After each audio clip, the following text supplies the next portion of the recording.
ज्ञान के लिए भी हैं, लेकिन इससे हम सीखते हैं पवित्र आत्मा हमारी मदद करना और हमें सिखाना कि इस पंक्तियों के द्वारा जो सच्चाई इस समय के लिए जो आपने हमारे लिए ठहराई है उसको हम जान सकें। धन्यवाद फिर से देते हैं सभा के लिए और हर एक लोग जो यहाँ पर हैं उन सब के लिए, यीशु मसीह के नाम से मांगते हैं, आमीन। जब आप 29, 30, 31, 32 को पढ़ते हो और 41 और 42 को पढ़ते हो तो जैसे उसकी रीति थी उस प्रकार से लोग मंदिर गए ना। ये इन दोनों साइड की पंक्तियों को देखकर एक चीज साफ दिखती है कि यीशु मसीह के माता पिता जो थे वो परमेश्वर का भय रखते थे और रीति के अनुसार, यानी उनकी आदत थी मंदिर में जाना।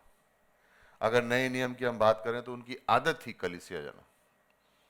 किसी को उनको बोलना नहीं पड़ता था जाने के लिए, उनकी आदत थी कलीसिया आने की। क्यों? परमेश्वर का भय था उनके जीवन में और जो वचनों में लिखा गया था उसके अनुसार वो जीते थे। नव यहूदियों में, अगर आप पुराने नियम की हमने पंचग्रंथ में सिखाया भी था, जब हम देखते हैं कि यहूदियों में एक चीज बहुत जरूरी थी उनके जीवन में कि परमेश्वर की स्तुति जीवन के हर क्षेत्र में होनी चाहिए। घर में हो, घर के बाहर हो, जा रहे हो, आ रहे हो, सो रहे हो, जाग रहे हो, खा रहे हो, पहन रहे हो, हर कार्य जो करो उस इस तरह से होना था। Not working well, right?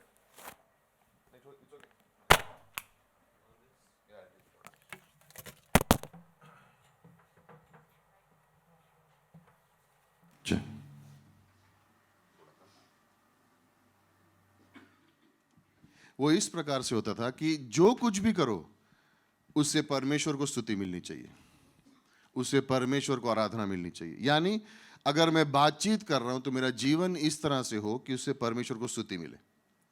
अगर जो मैं कपड़े पहन रहा हूं उससे क्या परमेश्वर को स्तुति मिल रही है या नहीं। तो यहूदियों के अंदर जो परमेश्वर ने उनको नियम दिया था वो इसके लिए था। लेकिन हुआ ये था कि समय बीतने के बाद ये एक प्रथा सी बन गई, रीति रिवाज बन गया। तो उसमें फर्क क्या हो गया कि लोग भारी रूप से तो परमेश्वर के पीछे चल रहे हैं लेकिन मन परमेश्वर से दूर था।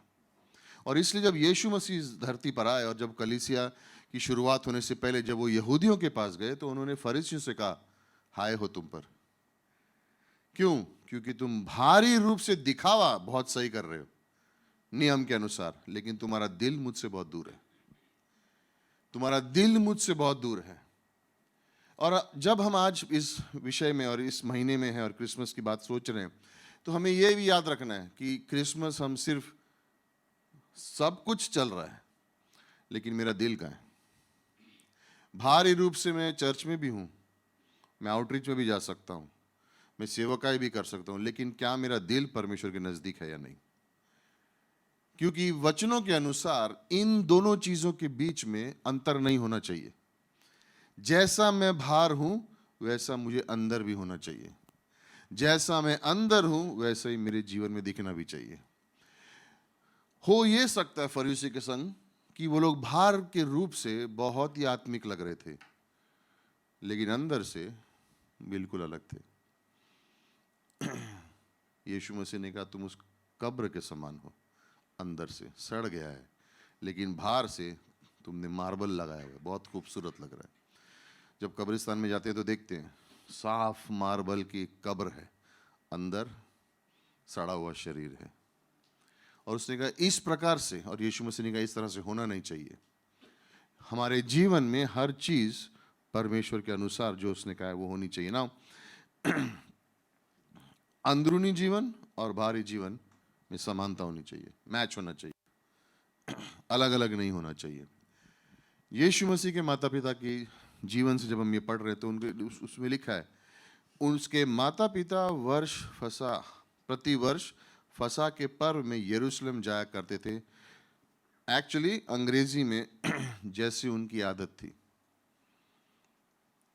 जैसे उनकी आदत थी, मतलब किसी को बोलना नहीं पड़ता था, किसी को बुलाना नहीं पड़ता था, उनको जानते थे कि परमेश्वर के पास जाना है। आज ज़माने में समय कम होने के कारण हम बिज़ी हैं, हमारे पास काम है, हमारे पास नौकरियां हैं, हमारे पास कार्य है करने को, परिवारों के अंदर बच्चे हैं, बच्चों की स्कूल काफ़ी नहीं है, स्कूल के बाद ट्यूशन भी ज़रूरी है, एक्टिविटी भी ज़रूरी है। तो आज क्या हुआ है, एक समय में हम पहले जब बैठते थे तो सब लोग साथ में बैठ के खाना खाते थे, आज वो जरा कम हो गया है। आज सब अलग अलग टाइम पे खाना खाते हैं। एक समय था जब पूरा परिवार मिलके एक साथ प्रार्थना कर सकता था, लेकिन अब जरा अलग अलग हो गया है। क्यों? काम है, समय नहीं है, हम व्यस्त हो गए हैं। और दुख की बात यह हो जाती है कि कभी कभी ये चीज कलीसिया में आ जाती है हमारे जीवन में। कलीसिया हमारे लिए वो स्थान बन जाता है जहां पे हमें जाना है, क्योंकि हमें जाना है, इसलिए नहीं क्योंकि हम परमेश्वर को जानना चाह रहे हैं, इसलिए नहीं क्योंकि हम उसके नजदीक आना चाह रहे हैं। और हमें अपने आत्मिक जीवन को इसलिए संभाल के रखना है। हमारा आत्मिक जीवन सबसे मूल्यवान चीज है हमारे जीवन में। हमारा संबंध परमेश्वर के संग सबसे मूल्यवान चीज है हमारे जीवन में। उसके बीच में कोई रुकावट नहीं आ सकती है, उसके बीच में जैसे होती है असमानता नहीं आ सकती है, उसके बीच में हम बाहर कुछ और अंदर कुछ नहीं जी सकते। और यहाँ पर जब हम देखते हैं कि इस कलीसिया के, जब यहाँ पर इनकी बात हो रही, कुछ लोगों के लिए कलीसिया क्या है? एक बिल्डिंग है। कुछ के लिए अगर कुछ किताबें पढ़ेंगे तो, कुछ सेवकाई करेंगे तो, कोई प्रार्थना की मीटिंग में जाएंगे तो वो है आत्मिक जीवन। लेकिन वचनों में कहीं पर भी इस तरह से नहीं है। वचनों में आत्मिक जीवन के लिए एक शब्द है, संगति, पहले परमेश्वर के संग। यहूदियों में लिखा गया था इस प्रकार से, मिशना में जो उनकी बोली जाने वाला नियम था उसमें इस प्रकार से लिखा गया था कि अगर दो साथ में बैठें और मेरा वचन उनके साथ है तो मैं उनके बीच में हूं। अगर दो साथ में बैठें और मेरा वचन उनके बीच में है तो मैं उनके साथ में हूं। यीशु मसीह इस धरती पर आए, मत्ती 18 में उन्होंने क्या कहा? जहां 2 और 3 मेरे नाम में जमा हैं वहां मैं हूं। लेकिन सिर्फ 2 और 3 नहीं, अगर आप अकेले भी हो तो आप यीशु के संग संगति कर सकते हो। पुराने लेखकों में उन्होंने लिखा था कि अगर तुम पत्थर भी उठा रहे हो तो भी तुम परमेश्वर के संग संगति कर सकते हो। अगर तुम लकड़ी भी काट रहे हो तो भी तुम परमेश्वर के संग संगति कर सकते हो। और विश्वासी होने के नाते हमें सीखना है कि कैसे हम परमेश्वर को धन्यवाद दें। हर चीज के लिए उसको धन्यवाद देना शुरू करो। क्यों? क्योंकि हमें जानना है कि हर चीज जो हमारे जीवन में है उसकी वजह से है। अगर आज घर में टेबल पर रोटी है तो उसकी वजह से है। अगर आज परिवार है तो उसकी वजह से है। अगर आज संगति है तो उसकी वजह से है। अगर आज आत्मिकता है, स्वतंत्रता है, तो वो उसकी वजह से है। और जब हम कब गाड़ी चलाने के लिए लाइसेंस लिया, कभी जब ये लाइसेंस नहीं था तो डर डर के चलाते थे। एक बार लाइसेंस मिल गया तो बिंदास चलाते। आत्मिक जीवन उस प्रकार से परमेश्वर ने हमें आज़ाद किया हुआ है, तो हम आत्मिक प्रकार से अपने जीवन को जीते हैं। और यहाँ पर मरियम और यूसुफ, सिमियन और आना की बातें सुनेंगे और परमेश्वर के संग और करीब आएंगे, और इन बातों को वो जिंदगी में भूलेंगे नहीं कि सिमियन ने क्या कहा, मेरी आंखों ने परमेश्वर के उद्धार को देख लिया। और ये यीशु मसीह जब हमारे जीवन में आएगा तो इसमें लिखा है उसने अन्य जातियों को प्रकाश देगा। फिर उसमें ये कहा वो इज़राइल के बहुतों को गिराने और उठाने के लिए है, और उसके विरोध में भी बातें की जाएंगी। तेरे प्राण भी तलवार से वध कर दी जाएंगे। ये बातें नहीं भूलेंगे। फिर उनको आना का भी याद रहेगा कि आना ने क्या कहा, उसने धन्यवाद दिया परमेश्वर को, और जो लोग इंतजार कर रहे थे मसीहा के लिए उससे जाके उन सबको बताया। वो याद रखते हुए अब 12 वर्ष के बाद ये लोग मंदिर में आए हैं, और यीशु मसीह 12 वर्ष का हो चुका है और पर्व की रीति के अनुसार यरूशलेम गए। जब वे उन दिनों को पूरा करके लौटने लगे तो बालक यीशु यरूशलेम में रह गया, और ये उसके माता पिता नहीं जानते थे। कभी अपने बच्चे को कहीं अकेला छोड़ दिया, ऐसे बाथरूम में बंद करके छोड़ दिया, घर में छोड़ के बाहर निकल गए, होटल में छोड़ के बाहर निकल गए? देखो इधर मरियम और यूसुफ यीशु मसीह को छोड़ दिए। कैसे माँ बाप है, खत्म नहीं हुआ, रुको आ रहा हूं आगे। वो ये समझकर कि वो अन्य यात्रियों के साथ है, एक दिन का पड़ाव निकल गए और उसे अपने कुटुंबियों और जान पहचान वालों में ढूंढने लगे। मतलब 24 घंटे निकल गए, इनको पता ही नहीं कि बेटा साथ में नहीं है। क्या चल रहा है मन में आप लोग के, सोच रहे हो ये वही मरियम यूसुफ है, यीशु मसीह को भूल गए, पूरा एक दिन हिंदुई भूल सकते हो? नहीं, वो ये समझकर कि वो अन्य यात्रियों के संग है। नाउ यीशु मसीह 12 वर्ष के, यहूदियों में जब लड़का 12 या 13 वर्ष का हो जाता था तो उसको एडल्ट मानते थे। तो ये नॉर्मल था कि मम्मी सोचेगी कि पिता के साथ है, पिता सोच रहेगा कि 13 वर्ष का हुआ नहीं है, मम्मी के साथ है, दोनों सोच रहे एक दूसरे के साथ है। और यीशु मसीह का है मंदिर में, ओके, छूट गया है वो। पर जब वो नहीं मिला तो उसे ढूंढते ढूंढते यरूशलेम को फिर लौट गए और 3 दिन के बाद उन्होंने उस मंदिर में उपदेशकों के बीच में उसे बैठा देखा, उनकी सुनते हुए, उनसे प्रश्न करते हुए पाया।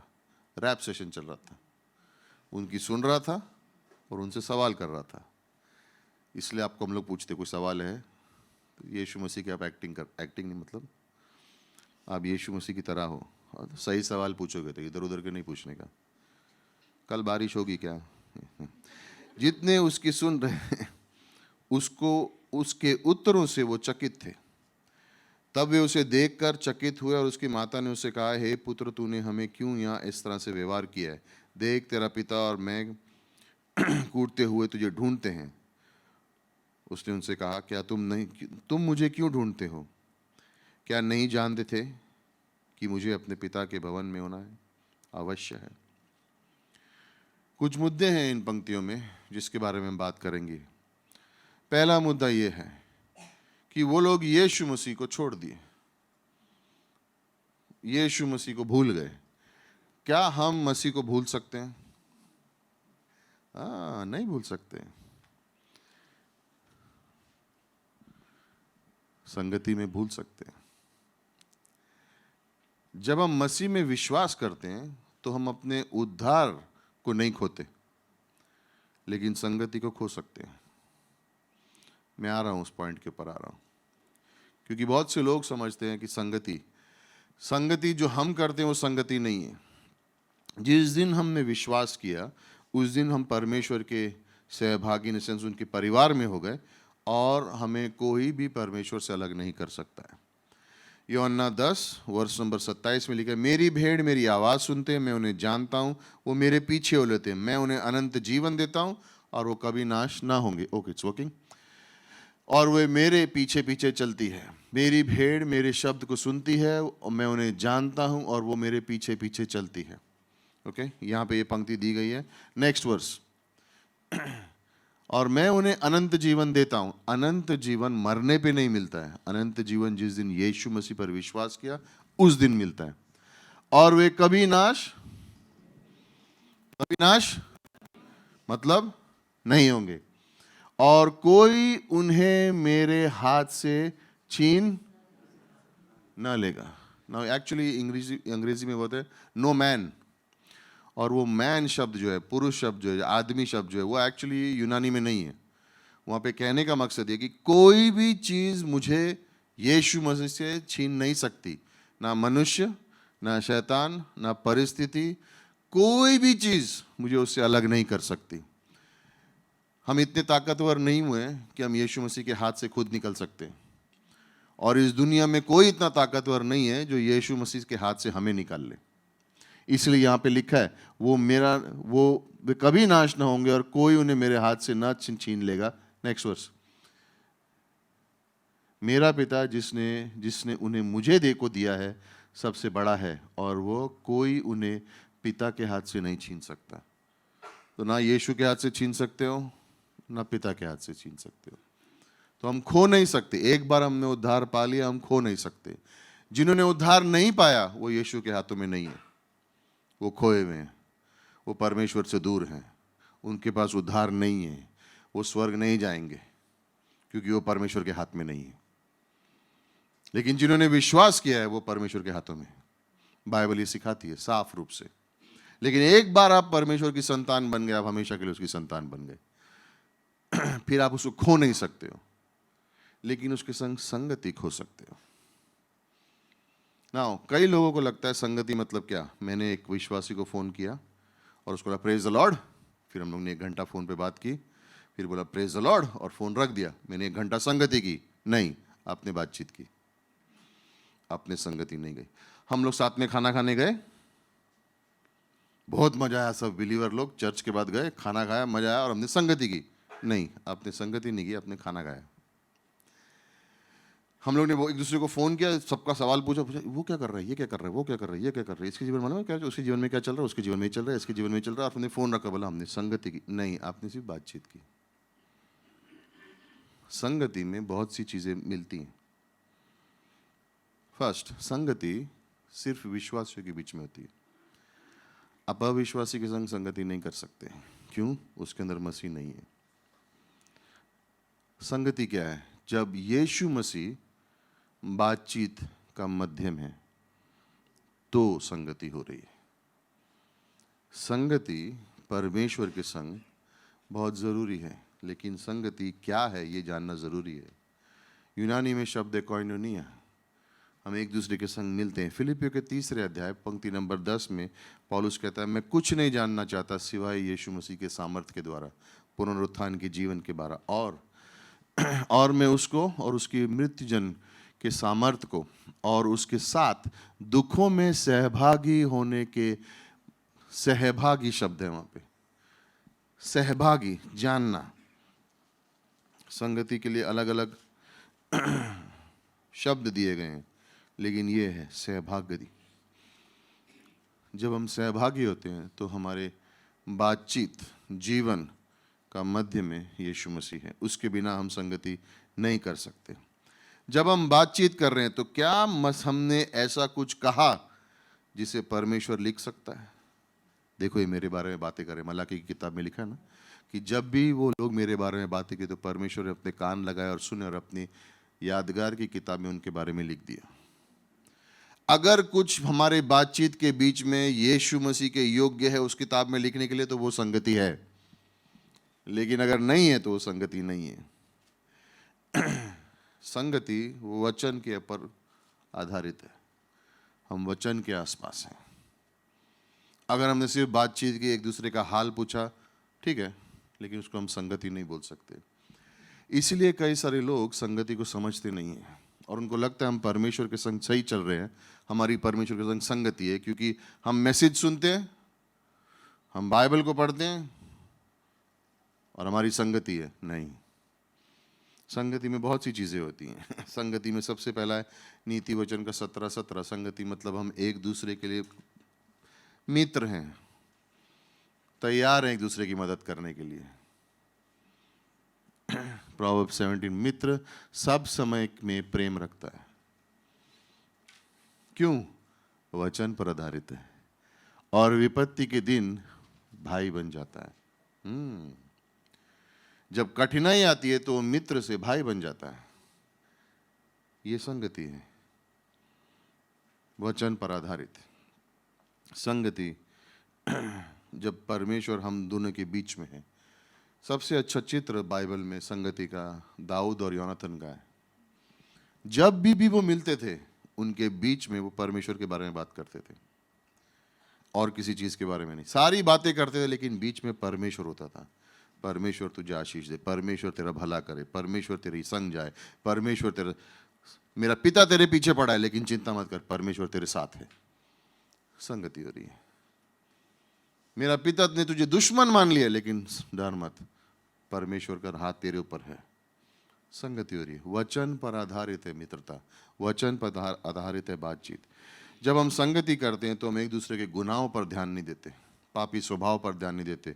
2 कोरिन्थियों का 5 वर्ष नंबर 17 2 कोरिन्थियों 5 वर्ष नंबर 17 में इस प्रकार से लिखा हुआ है कि अगर यदि कोई मसीह में है तो वो नई सृष्टि है, पुरानी बातें बीत गई हैं, देखो वो सब नई हो गई हैं। तो जब जहाँ संगति होती है तो हम किसी के पिछले जीवन में उसने क्या किया, पिछले दिनों में क्या किया, उस पर हम नजर नहीं रखते हैं। अब वो क्या है, नया है। सारी पुरानी बातें क्या है, बीत रही नहीं है, बीत गई हैं। सारी बातें नई हो नहीं रही हैं, सब हो गई हैं। इंतजार नहीं कर रहे हैं हम नई बातें को नए होने के लिए।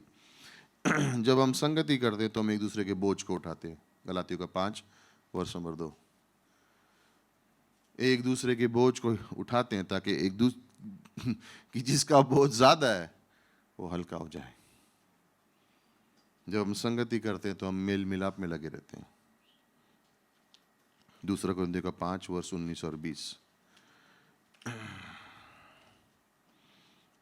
आज भी कई लोग दूसरे किसी को देखते हैं और अगर उन्होंने कोई गलती की है तो बोलते अरे यार क्या कर दिया उसने।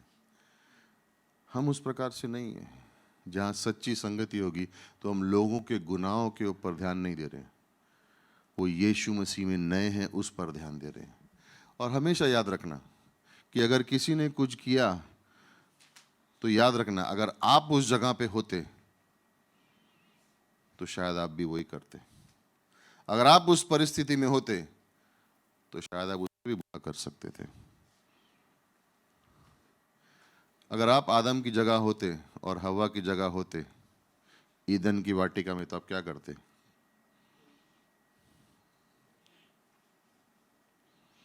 आदम ने किया, आदम ने पाप किया तो हम सब पापी बन गए। अगर तुम आदम की जगह होते तो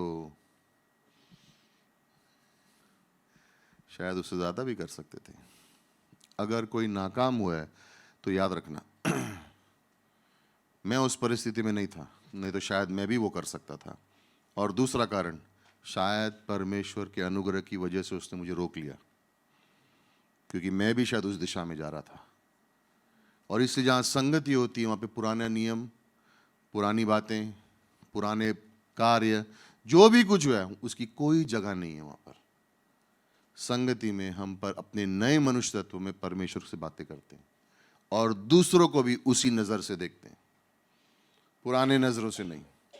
और यही कारण है कि कई बार हमारी संगति परमेश्वर से पूरी नहीं होती, क्योंकि हम जब संगति कर रहे हैं तो हम अपने गुनाहों पे ज़्यादा सोचते हैं।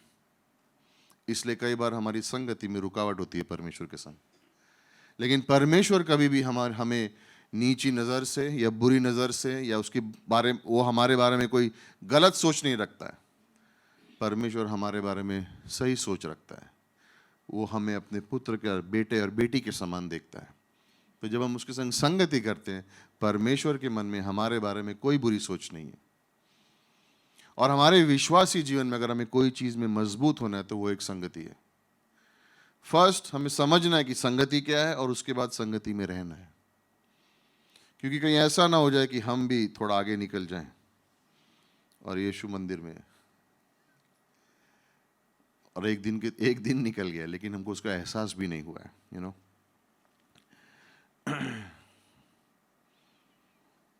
कैसे पता चले कि मैं परमेश्वर के संग संगति में हूं या नहीं? छोटी सी परीक्षा है, छोटी सी। अपने आप से आज शाम को ये सवाल पूछना, क्या मेरे जीवन में आनंद है? मैं जहां पर भी हूं क्या मैं आनंदित हूं? अगर आप आनंदित नहीं हो तो आप संगति से बाहर हो। आपकी संगति परमेश्वर के संग मजबूत नहीं है। लेकिन अगर आप कहो कि हाँ, चाहे कुछ भी हो रहा है मेरे जीवन में मैं आनंदित हूं, तो आप सही संगति में हो परमेश्वर के साथ। छोटी सी परीक्षा है, आप अपने आप से पूछ सकते हो, क्या मैं आनंदित हूं आज? और अगर मैं हूं तो मैं संगति में हूं। लेकिन अगर मैं आनंदित नहीं हूं तो मैं शायद संगति से बाहर हूं। क्योंकि पौलुस क्या कहता है फिलिप्पियों के 4:4 में, आनंदित रहो। और मैं फिर से कहता हूं, आनंदित रहो। अगर संगति में होगे तो आनंदित रहोगे, लेकिन अगर आनंद नहीं है जीवन में तो आप संगति से बाहर हो। और यहाँ पे हम देखते हैं कि उसके माता पिता जब वो उन दिनों को पूरा करके लौटने लगे तो बालक यीशु मसीह यरूशलेम में रह गया और वे उसके माता पिता जानते भी नहीं थे। उसके माता पिता जानते भी नहीं थे, यू नो। तुम्हारा संगति का जीवन तुम्हारे जीवन में सबसे महत्वपूर्ण चीज है। रक्षा करो उसकी, रक्षा करो उस संबंध की अपने परमेश्वर के साथ। अगर वहां पर कमजोर पड़ गए, सारे जीवन के हर क्षेत्र में कमजोर पड़े होगे। अगर संगति में परमेश्वर के संग मजबूत रहोगे, चाहे कुछ भी हो जाए जीवन में, आनंद पाओगे, चाहे कैसी भी परिस्थिति आएगी।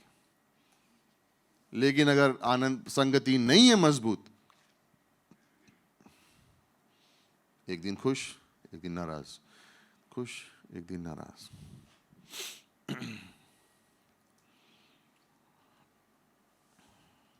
दूसरा, किसने खोया? कौन खो दिया यीशु मसीह को? उसके माता पिता ने।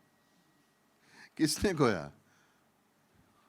यूसुफ और मरियम ने। वर्ष नंबर 23, वर्ष नंबर 43 में जब हम देखते हैं, जब पूरे करके वो दिनों को लौटने लगे तो बालक यीशु मसीह यरूशलेम में रह गया और उसके माता पिता नहीं जानते थे। तो कौन है खतरे में जो यीशु मसीह के संग संगति खो सकता है? सब। कई बार कलीसिया में लोग बैठते बोलते हैं ये पास्टर लोग के लिए बहुत इजी है, इन लोग के जीवन में कुछ नहीं होता, सब हम लोग के जीवन में होता है। लेकिन बाइबल को पढ़ोगे तो आप देखोगे कि अगुओं के ऊपर ज़्यादा हमले होते हैं लोगों से। गिरा कौन? नूह, अब्राहम, मूसा, दाऊद। अगुओं के ऊपर शैतान ज़्यादा अपने निशाने ताकता है। और अगर यहाँ पे देख रहे हैं इस पंक्ति के अनुसार कि अगर यीशु मसीह को भूला कौन, तो मरियम और यूसुफ। यानी क्या है? यानी आप भी भूल सकते हो, मैं भी भूल सकता हूँ। हम उसके संग संगति से बाहर हो सकते हैं। और ये संगति से बाहर होना सही नहीं है, क्योंकि हम देखते हैं कि पहले कुरिन्थियों 10:12 में लिखा है, 1 Corinthians chapter 10 वर्स नंबर 12 में इस प्रकार से लिखा हुआ है। और ये महत्वपूर्ण पंक्ति, इसको हमेशा अपनी बाइबल में अंडरलाइन करके रखो। इसलिए जो ये समझता है कि मैं स्थिर हूं, वो चौकस रहे कि वो कहीं गिर ना पड़े। मतलब ऐसे नहीं सोचना है मेरे जीवन में मैं सब कर रहा हूं, मैं संगति मेरी सही है, परमेश्वर के संग सब कुछ मेरा सही है, मुझे कुछ नहीं होगा। बाइबल क्या कह रही है? चौकस रहो, कहीं गिर ना जाओ। किसने खोया? यूसुफ ने, मरियम ने। ऑसवर्ल्ड चेम्बर्स एक लेखक है, उसने अपनी किताब में लिखा कि जो तुम्हारे जीवन में ताकत है, जो तुम्हारे जीवन में सामर्थ्य है, अगर उसकी रक्षा ना करो तो वो दुगनी कमजोरी है। इंग्लिश में लिखा है उसने, unguarded strength is double weakness. उदाहरण, अब्राहम के जीवन को किस लिए हम जानते हैं? गिरा कौन से एरिया में हो? विश्वास। जो उसकी मजबूती थी उसी में वो पाप में गिरा। मूसा नम्र इंसान है, जब गिरा तो कौन से एरिया में गिरा? नम्रता में। गुस्सा आया, लकड़ी उठाई, मार दिया। दाऊद मन की खराई, लेकिन गिरा कौन से एरिया में? मन की खराई में। दूसरे की बीवी को अपना मान लिया उसने। बाइबल कह रही है सावधान रहो, ये मत सोचो कि मेरे संग कभी नहीं होगा, लेकिन ये याद रखो कि अगर हम अपने जीवन को आत्मिकता में मजबूत बनाएंगे क्यों? क्योंकि लोग सोचते हैं मैं नहीं खो पाऊंगा कभी यीशु के संग संगति। हो सकता है हमारे जीवन में परिस्थितियां होती हैं, उन परिस्थितियों का सामना करना सीखो। हर एक विश्वासी के जीवन में कुछ ना कुछ तकलीफें हैं, कुछ ना कुछ परिस्थितियां हैं। हर व्यक्ति के जीवन में कुछ ना कुछ चल रहा है। उसका सामना करना और किस तरह से उसे सुलझाना है, उसको सीखो। बीते हुए कल के बारे में उलझ के नहीं रहना है। आगे परमेश्वर ने क्या योजना बनाई और आज किस प्रकार से मुझे जीना, उस पर ध्यान देना है। मैं कल क्या हुआ उसके बारे में सोच सोच के अपने आप को मार नहीं सकता हूं। जिस दिन मैं विश्वासी बना, यीशु मसीह ने मेरे सारे पाप ले लिए, मुझे सब बोझ एकदम कम लगा। मैं विश्वासी हो गया, मेरे सारे पाप माफ हो गए, शुद्ध हो गया हूं मैं। उसके बाद विश्वासी होने के बाद मैंने फिर से पाप किया, फिर मैं बोला अरे यार ये माफ करेगा कि नहीं करेगा। ये तो विश्वासी होने के बाद मैंने किया। और यीशु मसीह ने जब क्रूस पर हमारे लिए जान दी तो उसने कौन से पापों को माफ किया? पहले गलत सवाल है, सबको माफ किया। बीते हुए कोई सोच रहा है आज किया वो, नहीं, क्रूस पर उसी क्षण पे उसने हमारे बीते हुए, हो रहे हैं और होने वाले सारे पापों को एक साथ हटा दिया। जब मेरा मन करता है तो मैं किसी को आराम से माफ कर सकता हूं, लेकिन अगर मैं गुस्से में हूं तो मेरे को माफ करने का मन नहीं है। तो उसमें होगा क्या? तकलीफ मुझे होगी, क्योंकि जब मैंने यीशु मसीह ने मुझे माफ कर दिया तो मैं दूसरों को भी आराम से माफ कर सकता हूं। ये उस पर निर्भर नहीं है कि मुझे अच्छा लगता है या नहीं लगता है, ये उस पर निर्भर है कि परमेश्वर ने मेरे जीवन में काम क्या किया है। और हो सकता है इस प्रकार से कि मुझे दूसरे को माफ करने में कठिनाई महसूस होती हो, लेकिन होने नहीं चाहिए, क्योंकि परमेश्वर ने हमारे कल के बारे में हिसाब बना के रखा नहीं है, उसने उसको माफ कर दिया है। यशायाह भविष्यवक्ता है, 30 वर्ष तक उज़ा राजा के सामने वो प्रचार कर रहा है। उस 30 वर्ष के प्रचार के बारे में यशायाह की पहले 5 चैप्टर लिखे। छठे चैप्टर में यशायाह ने परमेश्वर को देखा और स्वर्गदूत ने कोयला लिया और उसके होठों को ठीक कर दिया। क्यों? उसकी नजरें राजा पर थी और उसके आधार पर वो प्रचार कर रहा था। छठे अध्याय में परमेश्वर ने उसके होठ को साफ कर दिया। अगले 12 वर्ष तक यशायाह प्रचार करेगा। उसके बारे में यशायाह की किताब में 60 अध्याय हैं, 60 चैप्टर। 30 साल प्रचार के बारे में सिर्फ 5। जब वो सही हुआ और 12 वर्ष सेवकाई की, उसके बारे में 60 अध्याय हैं। 7वें अध्याय में किस चीज के बारे में लिखा है यशायाह में? यीशु मसीह के बारे में। परमेश्वर हमारे बीते हुए कल को नहीं सोचता है। उसने हमें छुटकारा भी दिया है, लेकिन उसने हमें नई जगह पे लाके खड़ा भी कर दिया है। उसने हमें माफ करके पुरानी जगह पे नहीं रखा है, वो हमें नई जगह पे ले आया है। और जिस तरह से उसने यशायाह को इस्तेमाल किया और उसके कोयले से उसके होठों को साफ किया, और यशायाह के 7वें अध्याय से 66 के अध्याय तक पढ़ोगे, यीशु मसीह हर पन्ने पे दिखता है। यीशु मसीह हर पन्ने पे दिखता है। यशायाह की किताब एक्चुअली एक छोटी बाइबल है, जानते हो? कितने अध्याय हैं बाइबल में? किताबें कितनी हैं? यशायाह 39 तक पढ़ोगे तो आपको पुराने नियम की सारी बातें दिखेंगी। 40वें अध्याय में क्या है? देखो, वो जो मार्ग साफ करने आया है मत्ती में, यूहन्ना द बैप्टिस्ट। चैप्टर नंबर 40 से लेके 66 तक 27 अध्याय हैं। उनको 9 में बांट सकते हो आप। पहले 9 पिता के बारे में, दूसरे 9 पुत्र के बारे में, और लास्ट 9 पवित्र आत्मा के बारे में। 55, 51, 52, 53, 54 यीशु मसीह के बारे में। कब लिखा उसने? जब परमेश्वर ने उसके होठों को साफ कर दिया। और 60 अध्याय उसके बाद लिखा। कोई चीज को अपने जीवन में परमेश्वर की संगति के संग बैर आने मत देना कि वो संगति खो सको। क्रिसमस के टाइम पे मज़ा करना, पार्टीज करना, घूमने जाना, छुट्टी करना, सब रखना, लेकिन यीशु मसीह को अपने जीवन के बीच में रखना। बहुत आसान है उसको खोना।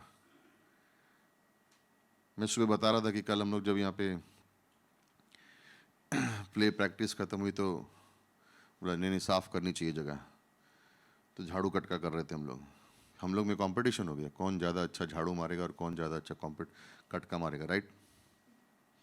सब बोले तेरे को नहीं आता, मेरे को आते रहे। फिर 2 दिन करे उधर, फिर तीसरा वहाँ करे, और मैं सोचा झाड़ू मारा मैंने यीशु मसीह के लिए चर्च में।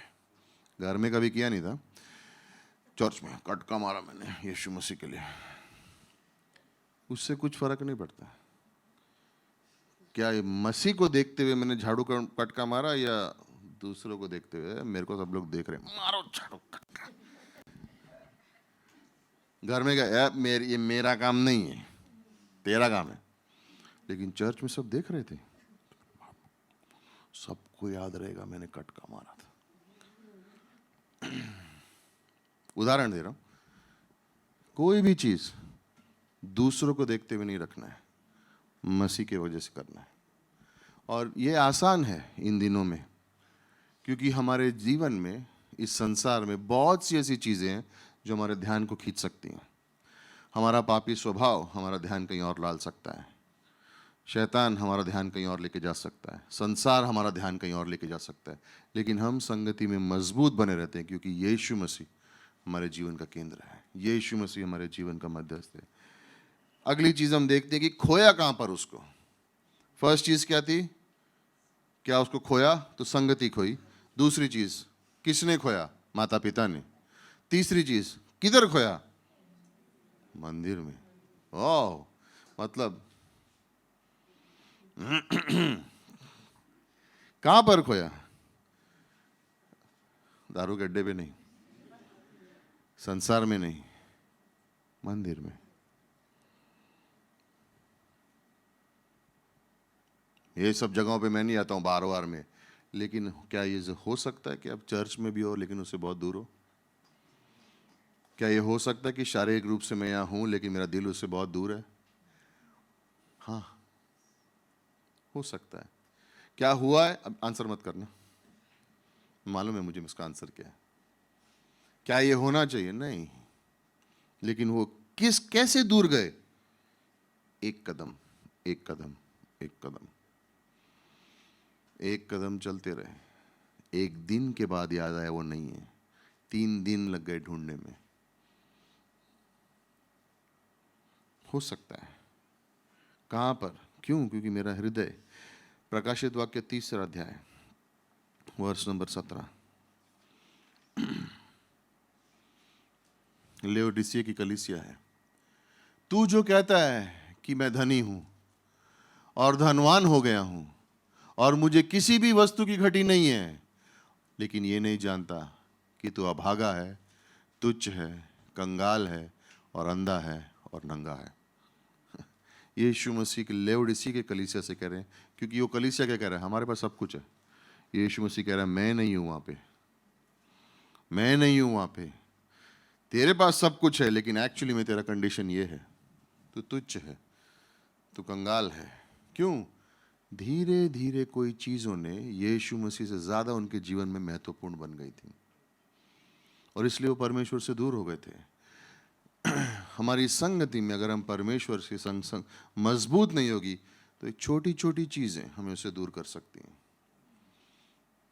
कई बार टीवी हमको परमेश्वर से दूर कर सकता है, कई बार गलत दोस्त हमें परमेश्वर से दूर कर सकते हैं। और यीशु मसीह कह रहा प्रकाशित वाक्य 3:20 में कि मैं दरवाजे पे खड़ा खटखटा रहा हूँ, मैं दरवाजे पे खड़ा खटखटा रहा हूँ, अगर तू द्वार खोलेगा तो मैं अंदर आऊँगा। तू द्वार खोलना पड़ेगा तो मैं अंदर आऊँगा। कहाँ पर खोया उसे? मंदिर में। एक व्यक्ति था और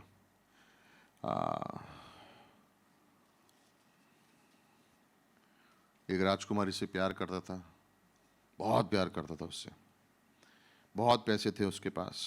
और लेकिन एक दिन ये खूबसूरत राजकुमारी मर गई और उसका दिल टूट गया और उसने मन में ठाना कि मैं उसके लिए एक इमारत बनाऊंगा, एक बिल्डिंग बनाऊंगा। तो ताजमहल भी उसके सामने कुछ नहीं होगा। मेरे पास पैसे की कमी नहीं है, मैं उसे दफनाऊंगा तो उस बिल्डिंग में दफनाऊंगा और जिंदगी भर लोगों को याद रहेगा मेरा प्यार इतना था उसके लिए कि देखो मैंने उसके लिए क्या बनाया। मैं एक खूबसूरत बिल्डिंग बनाऊंगा। तो उसे लोगों को बुलाया, आर्किटेक्ट्स आए, ड्राइंग बनाई, प्लान बनाए, सब कुछ किया, लेकिन ये से खुश नहीं है, उससे खुश नहीं। बोलती है एकदम परफेक्ट होना चाहिए, क्योंकि मैं उससे इतना प्यार करता था कि मैं उसके लिए कुछ भी कर सकता हूं। और फिर हर चीज को बारीकी से देखा गया, हर चीज को बारीकी से चुना गया, हर हर हर एक प्रोसेस में उसने कहीं पर भी कॉम्प्रोमाइज नहीं किया। बोला सबसे उत्तम होना चाहिए वहां पे। और उसने बिल्डिंग बनानी शुरू की और उस पर मार्बल लगा, मार्बल के ऊपर उसने सोना लगाना शुरू कर दिया और एकदम खूबसूरत बन रही। और जैसे वो नज़दीक आ रहा था बनने के लिए, तो एक दिन वो बिल्डिंग के ऊपर गया और उसने लगा इतनी खूबसूरत है, और उसने नीचे देखा, अरे ये चीज़ अगर बिल्डिंग में ना हो तो मेरी बिल्डिंग एकदम खूबसूरत होगी। क्या थी वो चीज़? उसने बोला इसको निकाल दो, ये निकलेगी ना तो मेरी बिल्डिंग बहुत खूबसूरत हो जाएगी। उसकी राजकुमारी का कफन जिसके लिए वो बना रहा था, एक दिन उसने कहा ये इसकी वजह से ये खूबसूरत नहीं है। कहने का मकसद क्या है कि हम अपना जीवन मसीह के लिए जी रहे हैं, लेकिन ऐसा ना हो कि कोई ऐसी चीज बीच में आ जाए हमारी संगति में जिसकी वजह से मसीह, ऐसा लगे कि मसीह एक अड़चन है मेरे जीवन में। अगर मसीह नहीं होता तो मैं बहुत कुछ कर सकता था, वो हमारे जीवन में कभी नहीं हो सकता है। लेकिन कैसे खोया उन्होंने? ये सोचते हुए अंदाजा लगाया। पिता ने अंदाजा लगाया माँ के पास है, माँ ने अंदाजा लगाया पिता के पास है, दोनों के अंदाजे गलत हुए, वो कहीं और ही था। अगर हम अपने आत्मिक जीवन में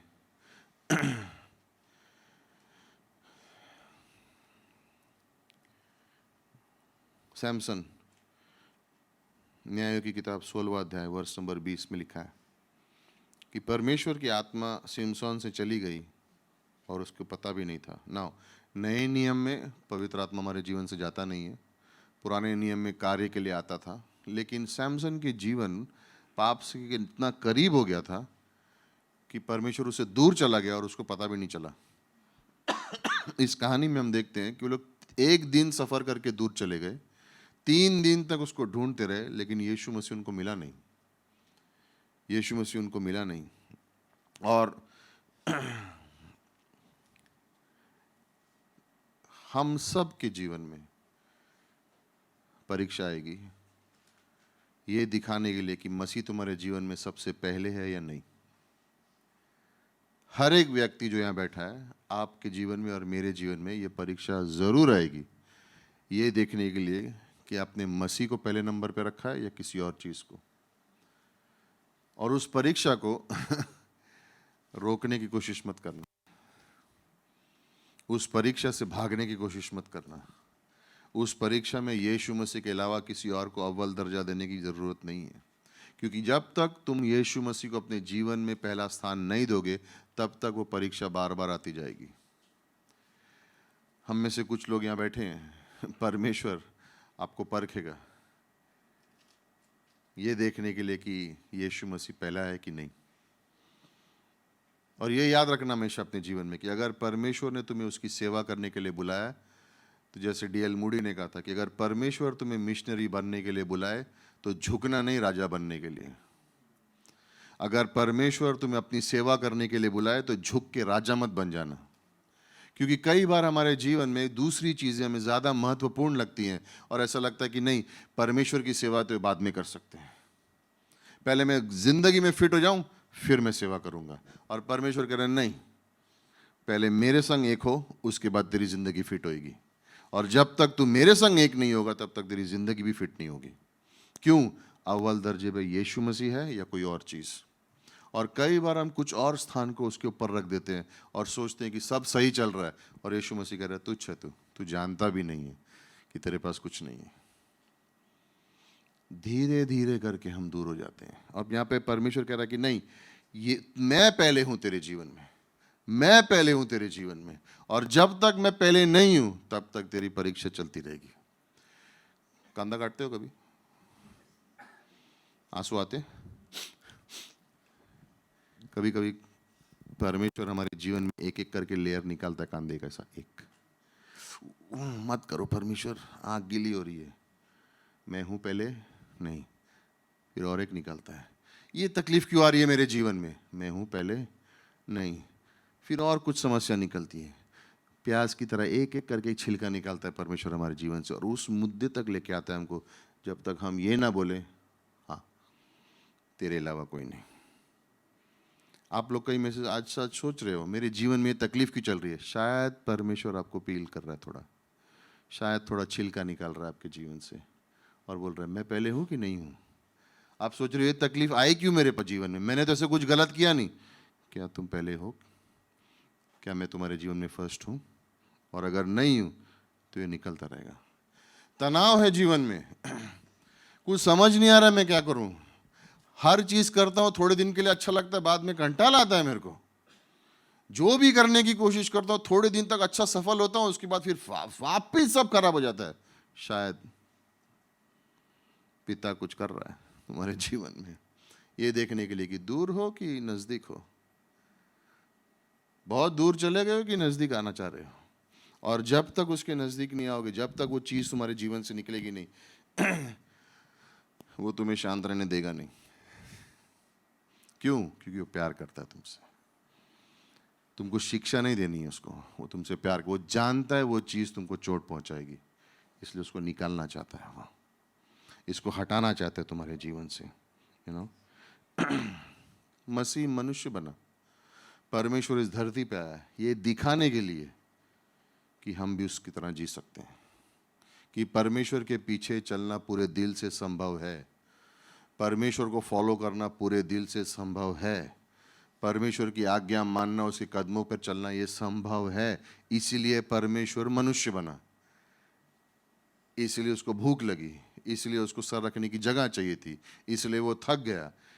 ये सब चीज़ें उसके संग क्यों हुई? ये दिखाने के लिए कि उसमें और तुम्हारे अंदर फर्क नहीं है इस तरह से, लेकिन परमेश्वर के पीछे चलना, उसको अपने जीवन सबसे महत्वपूर्ण रखना, उसकी आराधना करना, उसके बोले हुए शब्दों के पीछे चलना, ये संभव है और इसमें कठिनाई नहीं है। हाँ, रास्ते में क्रूस आएगा, लेकिन पुनरुत्थान भी है। हाँ, रास्ते में कठिनाई आएगी और लोग छोड़ के चले जाएंगे, लेकिन ये संभव है कि उसके जीवन में आशीष में उस कार्य को देखोगे। और अगर आप संगति करते हो और कोई किसी को आपके संग संगति करने को पसंद नहीं है, तो उसके लिए माफी मत मांगना, तुम संगति करते रहो। और अगर कोई लोग तुम्हें पसंद नहीं करते हैं, तो परमेश्वर तुम्हारे जीवन में आत्मिक दोस्तों को जोड़ देगा।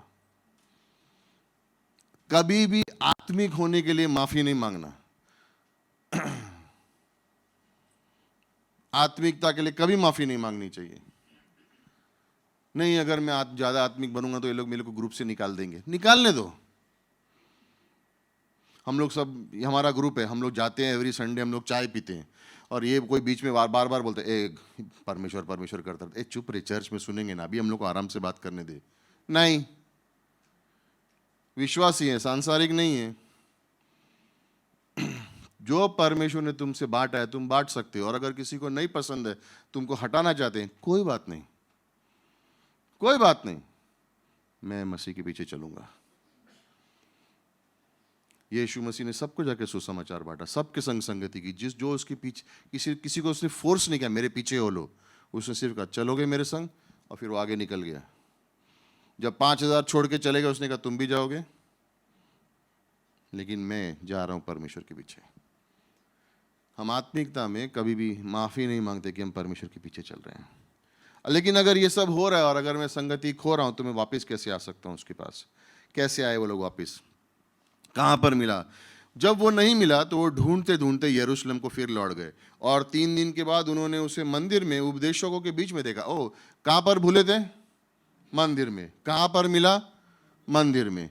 अगर मैं परमेश्वर से दूर चला गया हूं, तो कहां पे मुझे वापस जाना चाहिए?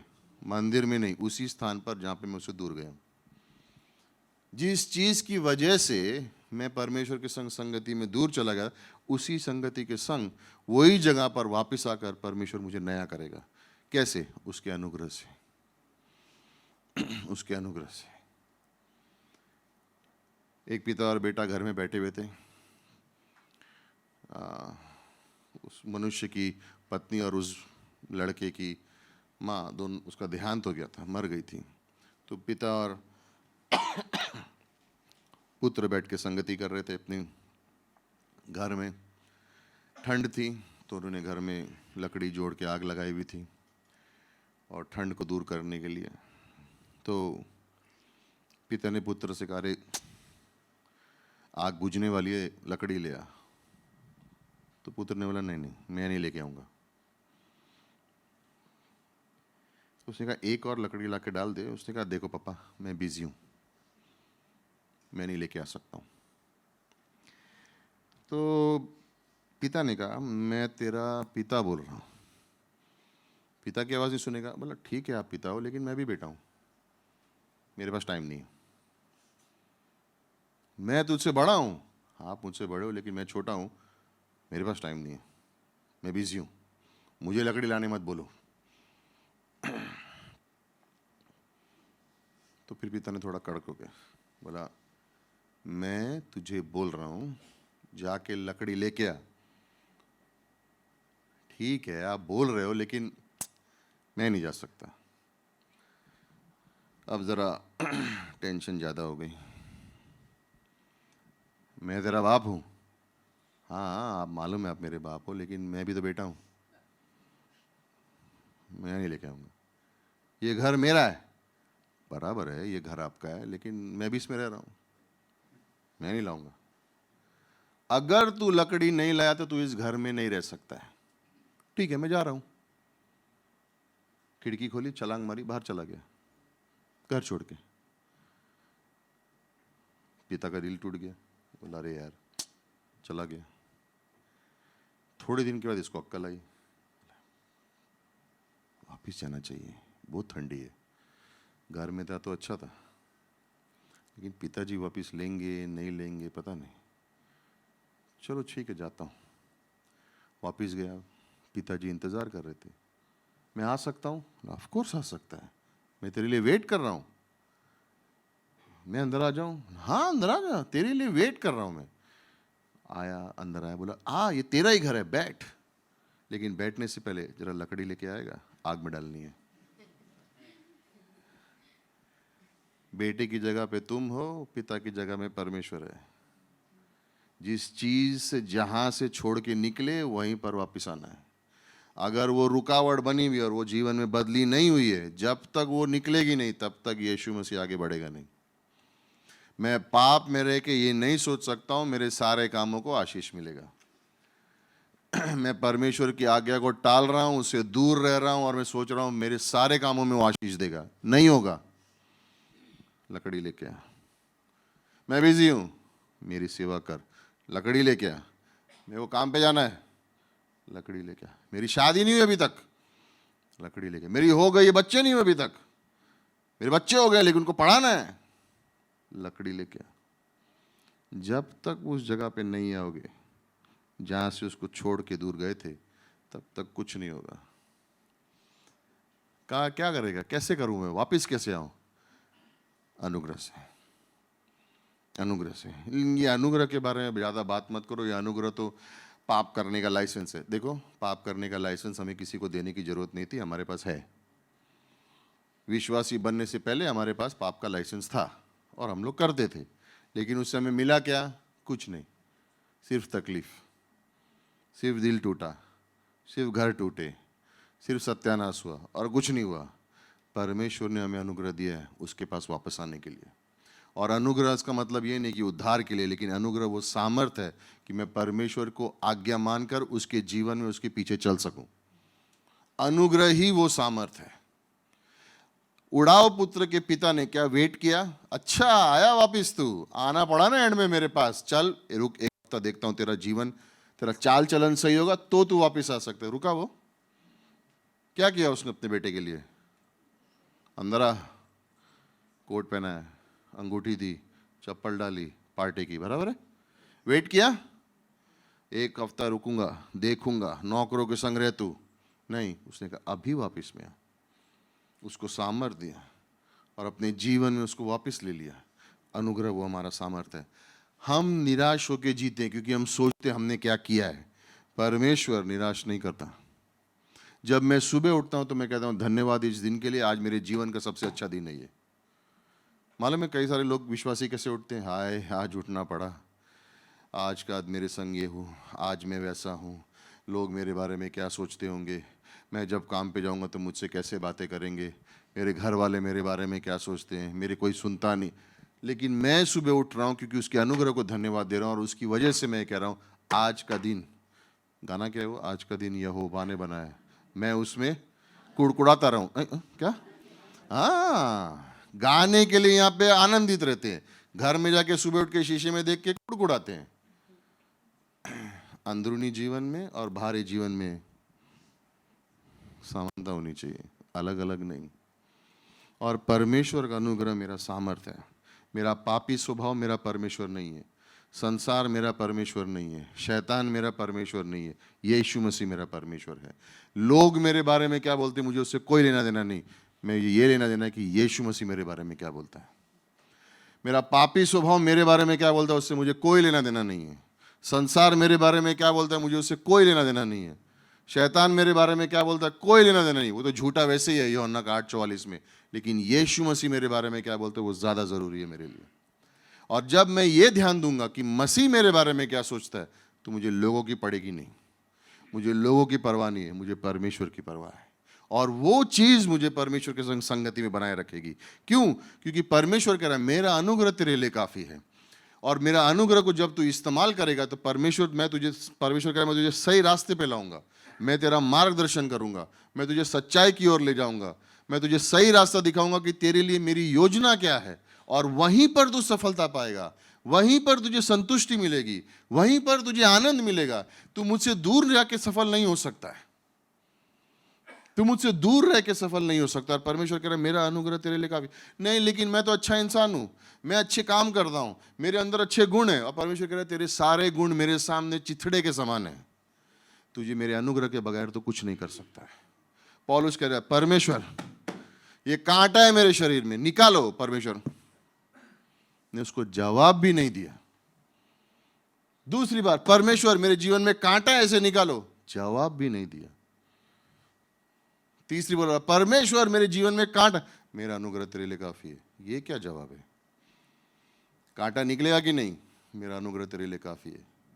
दर्द होगा कि नहीं? मेरा अनुग्रह तेरे लिए काफी है। साफ रूप से बोलो ना, मतलब क्या है? मेरा अनुग्रह तेरे लिए काफी है। मैं सुबह उदाहरण दे रहा था, मैंने बोला विश्वासी गया परमेश्वर के पास, बोला परमेश्वर मुझे फरारी गाड़ी चाहिए। परमेश्वर ये ले लॉलीपॉप। अरे मांगा क्या मैंने और दिया क्या? मेरा अनुग्रह तेरे लिए काफी है। मैंने लाल बड़ी गाड़ी मांगी थी, ये ले लॉलीपॉप। मांगा 5 करोड़ की गाड़ी, 10 रुपए की लॉलीपॉप पकड़ा दी। क्यों? मेरा अनुग्रह तेरे लिए काफी है, तेरे को उसकी जरूरत है, गाड़ी की नहीं। और ध्यान रखना, कई बार गलत चीज मांगते रहोगे ना तो कभी कभी परमेश्वर दे भी देगा, ये दिखाने के लिए कि उसका व्यर्थ है तुम्हारे जीवन में। इजराइल याद है, बटेर चाहिए, बटेर चाहिए, मन्ना काफी नहीं है, बटेर चाहिए। बोला ले खा, खाया और नाक से निकला बाहर। और चाहिए? हाँ, खाया 1 महीना, नाक से निकला बाहर। नहीं, मन्ना काफी है। ये रोज रोज उल्टी होती है यार, ये बटेर खाओ और उल्टी हो जाती है, क्या है यार ये? कई बार कुछ चीज़ों को मांगोगे और मांगते रहोगे जो तुम्हारे लिए सही नहीं है, परमेश्वर कभी कभी दे भी देगा अपने अनुग्रह में, ले। लेकिन अनुग्रह के अधीन रहोगे, जो तुम्हारे लिए है वही तुम्हें देगा और वहीं पर संतुष्टि पाओगे, वहीं पर आनंद पाओगे। पौलुस ईसाइयों को मिटाने के लिए निकला था। पौलुस ईसाइयों को मिटाने के लिए निकला था।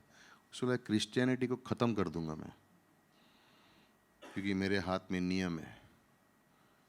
और वही पौलुस 86 बार नए नियम में अनुग्रह के बारे में लिखता है कि तेरा अनुग्रह मेरे लिए काफ़ी है। आज मैं जो हूँ तेरे अनुग्रह की वजह से हूँ, मैं तो कुछ भी नहीं हूँ, तेरा अनुग्रह मेरे लिए काफ़ी है। लेकिन पौलुस तूने तो ये सोचा था कि तू सबको मिटा देगा। बोला हाँ कैसे? मेरे हाथ में रूढ़िवादीपना है। परमेश्वर ने कहा तुझे हटाऊंगा और तुझे इस्तेमाल करूंगा ये दिखाने के लिए कि मेरा अनुग्रह तेरे लिए काफ़ी है। इस समय में हमारे जीवन में कोई भी चीज़ यीशु मसीह से ज़्यादा उत्तम नहीं हो सकती।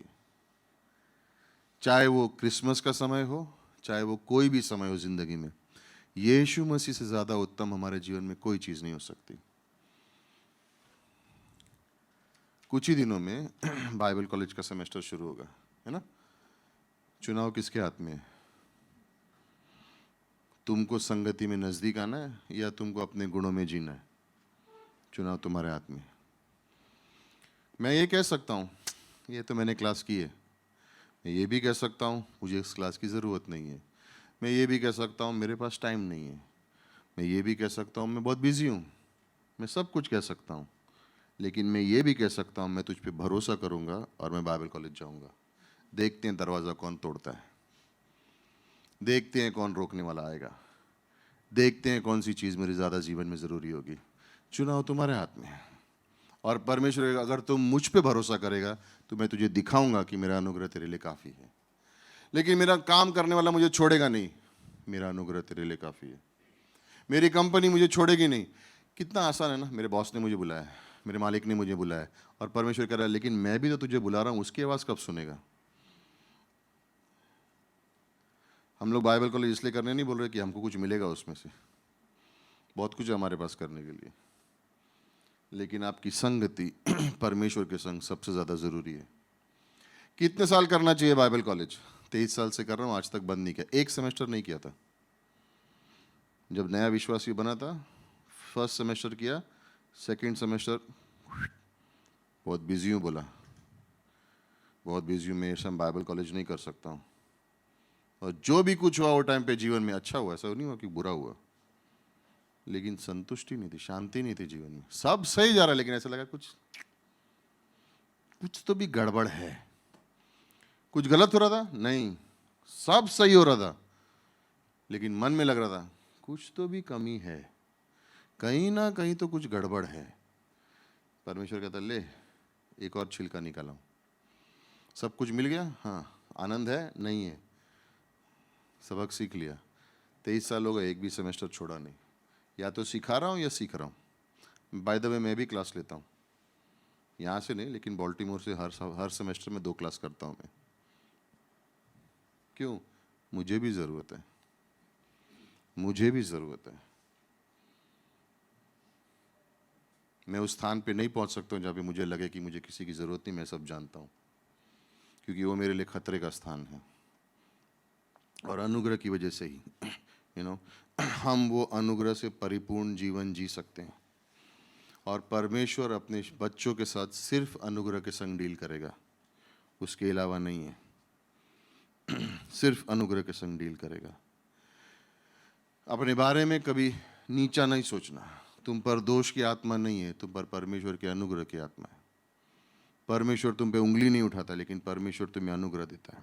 हाँ हमारी कमजोरियां हो सकती हैं, हाँ हमारे जीवन में ऊंच नीच आ सकती है, लेकिन हम उसके अनुग्रह से आगे बढ़ेंगे। क्यों? क्योंकि परमेश्वर ने हमें धार्मिकता में चलना सिखाया है, परमेश्वर ने हमें भक्ति में चलना सिखाया है। और जो कुछ भी मैंने खोया है, योएल की किताब में लिखा है, जो कुछ भी वो टिड्डियों ने खा लिया, परमेश्वर ने उसको पूरी तरह से वापस भी दिया। जो कुछ मैं खोया, परमेश्वर वापस मेरे पास लेके आया। तो मेरे बीते हुए दिन, कई बार हम सोचते ना, काश मैंने उन दिनों में परमेश्वर की सेवा की होती है, उसके बारे में सोचा। परमेश्वर कह रहा है आज निर्णय लिया, जो समय खोया था मैं उसको वापस ले आऊंगा। जो इच्छाएं थी तेरे को मेरी सेवा करने के लिए, वो मैं वापस तुझे दे दूंगा। जो मौके तुझे लगता है तूने खोए थे, मैं उससे ज्यादा तुझे दूंगा। जो कुछ भी तूने खोया, उससे अधिक मैं तुझे वापस दूंगा। क्यों? मेरा अनुग्रह तेरे लिए काफी है। और यही हमारी प्रार्थना है कि इन समय में, इन दिनों में हम अपने बारे में नहीं, लेकिन परमेश्वर को ऊंचा रखें। मैं संगति की बात कर रहा हूं। आंखें बंद करते हैं। मैं भी, आप ये सवाल अपने आप से पूछ सकते हो, क्या मैं परमेश्वर की संगति में हूं या नहीं हूं? और शायद आपके मन में ये सवाल है, आप ये कह सकते हो परमेश्वर मैं तुझसे ऐसा प्रेम करना चाहता हूं जब मैंने पहले कभी नहीं किया हो। मेरे संग ऐसी संगति करना चाहता हूं जैसे मैंने पहले कभी नहीं की हो। मैं तेरी सेवा इस प्रकार करना चाहता हूं जैसे मैंने पहले कभी ना किया हो। अपनी अच्छाई में नहीं, लेकिन तेरे अनुसार, तेरे अनुग्रह के अनुसार। परमेश्वर मैं तेरे संग ऐसी संगति बनाना चाहता हूं, ऐसी संबंध बनाना चाहता हूं जैसे मैंने पहले कभी नहीं बनाया हो। मैं ऐसे बाइबल को पढ़ना चाहता हूं जैसे मैंने पहले कभी ना बनाया हो। मैं ऐसे तेरे पीछे चलना चाहता हूं जैसे मैंने कभी ना चला हूं। धन्यवाद देते हैं, धन्यवाद देते हैं।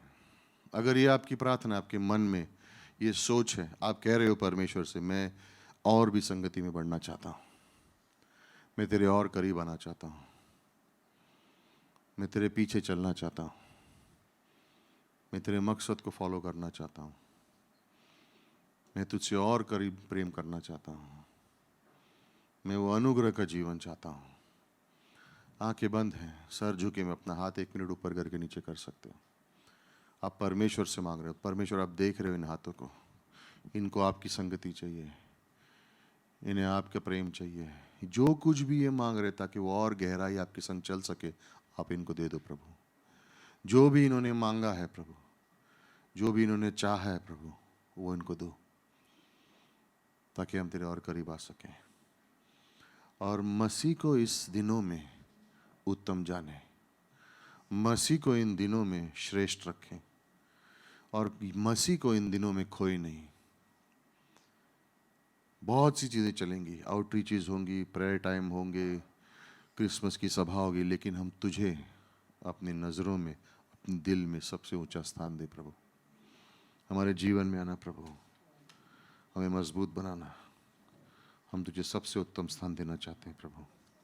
धन्यवाद देते हैं प्रभु, यीशु मसीह के नाम से मांगते हैं।